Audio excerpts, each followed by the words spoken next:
Hello नमस्ते। आज मेरो प्र्याक्टिकल क्लासेसहरू रहेको हुँदाखेरि हतार स्कुल जाने बित्तिकै ल्याबमा प्रवेश गरेँ। गइसकेपछि त्यहाँ एउटा माइक्रोस्कोप निकालिसकेपछि अस्थायी स्लाइडको सहायताले मैले लेन्सलाई एडजस्ट गरिराखेँ। राखिसकेपछि हिजो पढेका विषयवस्तुलाई पुनः स्मरण गराउँदै आजको विषयवस्तुतर्फ ध्यान केन्द्रित गराएँ।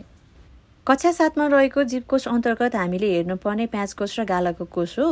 प्याजकोशको बारेमा चाहिँ मैले हिजो नै नानीहरूलाई डिटेलली बताइसकेको थिएँ र नानीहरूको सक्रिय सहभागिताको कारणले गर्दा आजको क्लास निकै नै प्रभावकारी रहेको थियो। र एक्स्ट्रा कन्सेप्ट क्लियर गर्नको लागि मैले उहाँहरूलाई एउटा जेरानियमको पात लिएँ र त्यो पातबाट मैले पातलो झिल्ली निकालेर यसको स्ट्रक्चर पनि उहाँहरूलाई डेमो गराइदिएँ।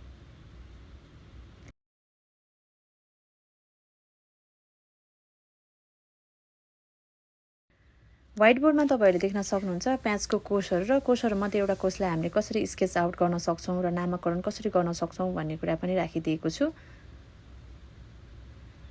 र अन्तिममा हामीसँग थोरै टाइम भएको हुँदाखेरि मैले गालाको कोष देखाउने जमर्को पनि गरेँ र यसका लागि मैले उहाँहरूमध्ये एकजना नानीलाई अगाडि बोलाइसकेपछि म बिस्तारै गाला कोटाउन लगाएँ र कोटाइसकेपछि त्यसको ट्रेस मैले स्लाइडमा राखेर यस सम्बन्धी पनि कन्सेप्ट क्लियर गरिदिएँ। अन्तिममा भोलि प्र्याक्टिकल फाइल सब्मिट गर्नु भन्ने गृह कार्य दिँदै आजको सेसन अन्त्य गरेँ।